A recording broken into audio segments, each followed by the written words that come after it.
తెలంగాణ ఉద్యమ సమయంలో కేసులు ఎదుర్కొన్న వారికి కాంగ్రెస్ ఇచ్చిన హామీని నిలబెట్టుకునే దిశగా కసరత్తు చేస్తోంది. తెలంగాణ కోసం ఉద్యమం జరుగుతూ ఉన్నప్పుడు ఎవరెవరైతే జైలుకి వెళ్ళారో, ఎవరి కుటుంబంలో అయితే తెలంగాణ ఉద్యమం కోసం మరణాలు సంభవించాయో వాళ్ళకి కాంగ్రెస్ ప్రభుత్వం వాళ్ళని ఆదుకోవడం కోసం కాంగ్రెస్ ప్రభుత్వం హామీలు ఇచ్చింది.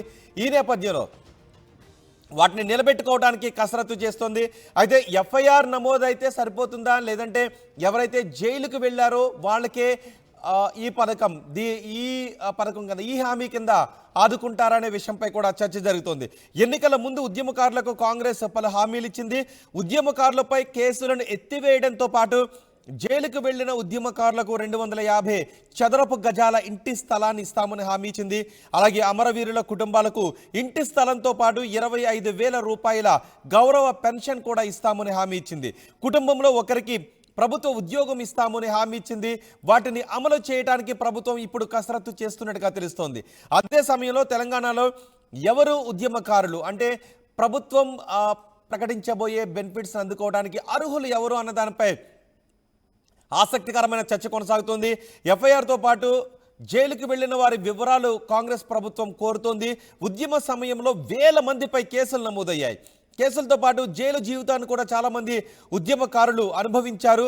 అయితే జైలుకు వెళితేనే ఇంటి స్థలాన్ని ఇస్తారా, లేక ఎఫ్ఐఆర్ నమోదైతే చాలు అమలు చేస్తారా అన్న దానిపై ఇప్పుడు ఆసక్తికరమైన చర్చ జరుగుతోంది. జైలుకు వెళ్లిన వారికే ఇంటి స్థలాన్ని ఇస్తారు అనే ప్రచారం జరుగుతోంది. ఎన్నికల ముందు ఉద్యమకారులకు కాంగ్రెస్ ఇచ్చిన హామీని అధికారంలోకి వచ్చిన తర్వాత ఇప్పుడు రేవంత్ సర్కార్ అమలు చేయడానికి కసరత్తు చేస్తోంది. ఒకసారి మా ప్రతినిధి మధుతో మాట్లాడదాం. మధు, ఉద్యమకారులకు ఇచ్చిన హామీని కూడా అమలు చేయటానికి ప్రభుత్వం కసరత్తు చేస్తోంది. ఈ నేపథ్యంలో కేసులు ఎవరిపై అయితే ఎఫ్ఐఆర్ నమోదైందో వాళ్ళందరికీ కూడా ఈ హామీ అమలయ్యే అవకాశం ఉందా, లేదంటే జైలుకి వెళ్ళిన వారి దగ్గర నుంచి మాత్రమే ఈ హామీ అమలు చేసే అవకాశం ఉందా?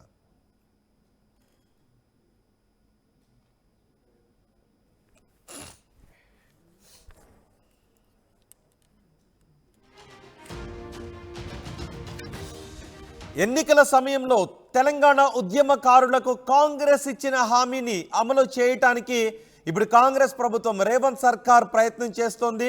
తెలంగాణలో ఎవరు ఉద్యమకారులు అనే దానిపై కూడా చర్చ జరుగుతోంది. తెలంగాణలో మొత్తం తెలంగాణ సమాజం అంతా ఆ రోజు ప్రత్యేక తెలంగాణ కోసం పోరాడింది. అందులో వేలాది మంది కేసులను ఎదుర్కొన్నారు, చాలామంది జైలుకి వెళ్ళారు, చాలామంది తెలంగాణ కోసం అమరులయ్యారు కూడా. ఈ నేపథ్యంలో అమరవీరుల కుటుంబాలకు 250 గజాల స్థలంతో పాటు 25,000 రూపాయల గౌరవ పెన్షన్, కుటుంబంలో ఒకరికి ప్రభుత్వ ఉద్యోగం ఇస్తామని హామీ ఇచ్చింది. అలాగే జైలుకి వెళ్ళిన వారికి 250 చదరపు గజాల ఇంటి స్థలాన్ని ఇస్తామని హామీని ఇచ్చింది. ఇప్పుడు అర్హులైన ఉద్యమకారులను ఎంపిక చేసే ప్రక్రియ మొదలుపెట్టినట్టుగా తెలుస్తోంది. ఈ నేపథ్యంలో కేసులు నమోదైన వారిని అందరినీ కూడా ఈ పథకానికి అర్హులుగా తీసుకుంటారా, వాళ్ళందరికీ కూడా హామీని అమలు చేస్తారా, లేక జైలుకు వెళ్ళిన వారికి మాత్రమే అమలు చేస్తారా అన్న విషయంపై చర్చ జరుగుతుంది. ఒకసారి మా ప్రతినిధి మధుతో మాట్లాడదాం. మధు, కాంగ్రెస్ ఎటువంటి కసరత్తు చేస్తోంది ఉద్యమకారులకు ఇచ్చిన హామీని నిలబెట్టుకోవటానికి? నిజంగా రోహిత్, ఇది చాలా పెద్ద టాస్క్ ఇప్పుడు కాంగ్రెస్ ప్రభుత్వానికి. రేవంత్ రెడ్డి ఏదైతే మొన్న ఎన్నికల సమయంలో మేనిఫెస్టోలో పెట్టడము ఈ అంశానికి సంబంధించి చాలా కీలకమైనటువంటి అంశము. కాంగ్రెస్ పార్టీ తీసుకున్న 6 గ్యారంటీల కంటే మేనిఫెస్టోలో పెట్టినటువంటి ఇతర అంశాల కంటే అత్యంత ప్రాధాన్యతమైనటువంటి అంశంగా కాంగ్రెస్ పార్టీ భావించింది. తెలంగాణ రాష్ట్రం ప్రజలు కూడా భావించారు. ఎందుకంటే తెలంగాణ రాష్ట్రం సిద్ధించడానికే తెలంగాణ అమరవీరుల కుటుంబాల వరకు అంటే కూడా ఎవరు యాక్సెప్టెన్సీ దానికి సంబంధించినటువంటి ఎవరు సపరేట్ గా చేయాల్సినటువంటి అవసరం లేదు. అందరూ ఆమోదిస్తారు, ప్రతి ఒక్కరూ హర్షిస్తారు. ఉద్యమకారుల ఏదైతే అమరవీరుల కుటుంబాలకు సంబంధించి న్యాయం చేయడానికి 250 గజాల జాగా కావచ్చు, తర్వాత ఇంటికి ఒక ప్రభుత్వ ఉద్యోగము, 25,000 రూపాయల పెన్షన్ ప్రతి నెల, దీన్ని అందరూ యాక్సెప్ట్ చేస్తారు. ఇంతవరకు ఓకే. కానీ ఉద్యమకారులు అనేటువంటిది ఎలా గుర్తిస్తారు అనేటువంటిది గత ప్రభుత్వము తెలంగాణ తీసుకొచ్చామని చెప్పేటువంటి ప్రభుత్వమే గత ప్రభుత్వం తెలంగాణ అమరవీరుల కుటుంబాలను గుర్తించడంలో విఫలమైందనే విమర్శలు ఎదుర్కొంది. ఎందుకంటే మొత్తం 1,200కు పైగా అమరులయ్యారు తెలంగాణ రాష్ట్ర సాధన కోసం అనేటువంటిది ఒక ప్రస్తుతం దాని మీద చర్చ ఉన్నటువంటి నేపథ్యంలో కేవలం 500-600 మందిలో మాత్రమే గత ప్రభుత్వం గుర్తించింది. కేవలం ఇంకా మిగతా వారిని గుర్తించలేదు, కనీసం ఆర్థిక సాయం చేయలేదు, వారితో కలవలేదు ప్రభుత్వం ఇంతవరకు. సో ఈ ప్రభుత్వం అయినా 1,200 మంది అంటున్నారు, 1,200 మందికి పైగా అంటున్నారు. వారిని ఎలా గుర్తిస్తారు అనేటువంటిది అమరవీరుల కుటుంబాలు. అమరవీరుల కుటుంబాలకు సంబంధించిన ఒకటి ప్రశ్న అయితే ఉద్యమకారులకు కూడా 250 గజాలు ఇస్తామంటున్నారు. మరి ఉద్యమకారులు అనేటువంటిది తెలంగాణ వ్యాప్తంగా మొత్తం తెలంగాణ ప్రజలు ఉద్యమంలో పాల్గొన్నారు.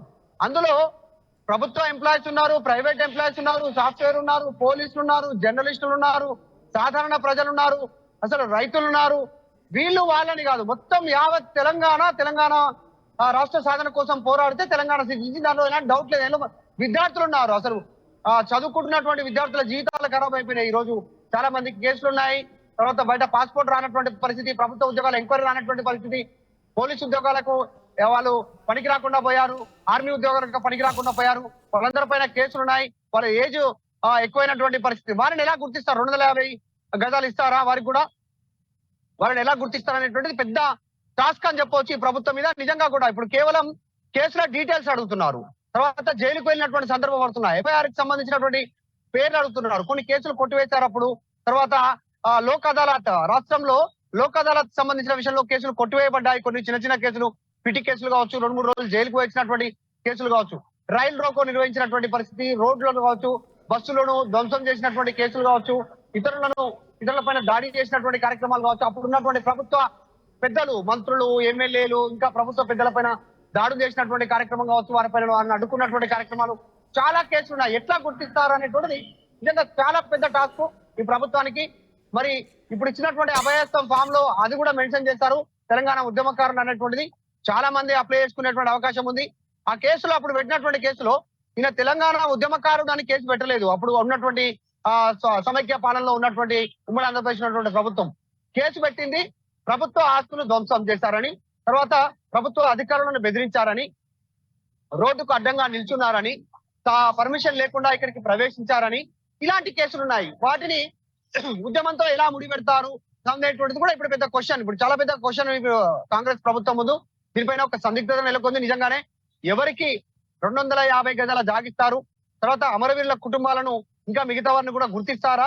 గత ప్రభుత్వం గుర్తించిన సంఖ్యనే వీరు కూడా అధికారికంగా గుర్తిస్తారా అనేటువంటిది చూడాలి. చాలా మంది అయితే ఎదురు చూస్తా ఉన్నారు. ఉద్యమకారులు జీవితాలు మొత్తం త్యాగం చేసినటువంటి వారు.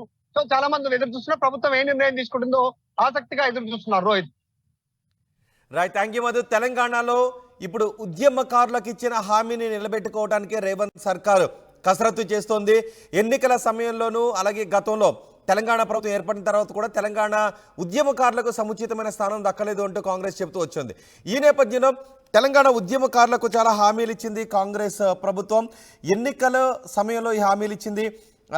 తెలంగాణ కోసం ఎవరైతే పోరాడారో, ఎవరైతే కేసులు ఎదుర్కొన్నారో వారందరిపైన కూడా కేసులను తొలగిస్తాము అని చెప్పారు.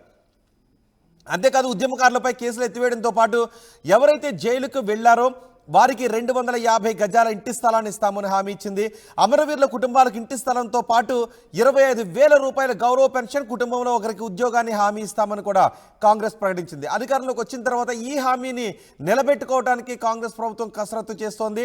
అయితే జైలుకి వెళ్లిన వారి వివరాలు కూడా ఇవ్వాలి అంటూ అధికారులను కూడా ఆదేశించినట్టుగా తెలుస్తోంది. అంతేకాదు ఇందిరమ్మ ఇంటికి సంబంధించిన కాలంలో ఇప్పుడు 6 గ్యారెంటీలను అమలు చేయడానికి ఒక ఫామ్ అప్లికేషన్ కూడా రూపొందించారు. అందులో డీటెయిల్స్ కూడా అడుగుతున్నారు. ఇందిరమ్మ ఇండ్లు పథకానికి సంబంధించిన దాంట్లో అమరవీరుల మరియు ఉద్యమకారులు అయినట్లయితే వారికి 250 చదరపు గజాల ఇంటి స్థలానికి, అమరవీరుల కుటుంబం అయితే దానికి ఒక బాక్స్ ఇచ్చారు, అక్కడ టిక్ పెట్టాల్సి ఉంటుంది. అమరవీరుల పేరు అక్కడ రాయాల్సి ఉంటుంది. అమరులైన సంవత్సరాన్ని అక్కడ రాయాల్సి ఉంటుంది. అందుకు సంబంధించిన ఎఫ్ఐఆర్ని నెంబర్ని కూడా అక్కడ వేయాల్సి ఉంటుంది. అలాగే డెత్ సర్టిఫికేట్ నెంబర్ని కూడా అక్కడ వేయాల్సి ఉంటుంది. ఒకవేళ తెలంగాణ ఉద్యమంలో పాల్గొన్న వాళ్ళైతే అవును లేదంటే లేదు అనే కాలంపై టిక్ చేయాల్సి ఉంటుంది. అవును అయితే సంబంధిత ఎఫ్ఐఆర్ మరియు ఏ సంవత్సరంలో పాల్గొన్నారో అన్నది కూడా డీటెయిల్స్ ఇవ్వాలి. ఒకవేళ జైలుకు వెళితే వాటి వివరాలు కూడా, ఏ జైలుకు వెళ్ళారు, పేరు, స్థలం, శిక్షకు సంబంధించిన వివరాలు, ఎంతకాలం జైల్లో ఉన్నారు అన్న వివరాలను కూడా మీరు అక్కడ నమోదు చేయాల్సి ఉంటుంది. దీని ప్రకారం ప్రభుత్వం కేసులు ఎత్తివేయడంతో పాటు ఒకవేళ జైలుకి వెళ్లకుండా కేవలం ఎఫ్ఐఆర్ నమోదయ్యి ఆ కేసులు కనుక్కున్నట్లయితే అందరి మీద, తెలంగాణ ఉద్యమంలో పాల్గొన్న వారు అందరిపైన కూడా కేసులు ఎత్తేస్తారు, ఎఫ్ఐఆర్లో తీసేస్తారు. ఇక జైలుకి వెళ్ళిన వారికి మాత్రం 250 చదరపు గజాల ఇంటి స్థలాన్ని ఇస్తారు. ఒకవేళ కుటుంబంలో ఎవరైనా అమరులు ఉన్నట్లయితే వారికి ఇంటి స్థలంతో పాటు 25,000 రూపాయల గౌరవ పెన్షన్, ప్రభుత్వంలో ఒకరికి ఉద్యోగం కూడా ఇస్తారు. దానికి సంబంధించిన ఇంద్రమ్మ ఇండ్లు పథకానికి సంబంధించి అప్లికేషన్లో కాలం కూడా మనం చూడొచ్చు. సో ఇప్పుడే విధి విధానాలను ఖరారు చేస్తున్నారు. సో చూద్దాం ఎవరు ఉద్యమకారులు అనే విషయాన్ని ఏ విధంగా నిర్దేశిస్తారు.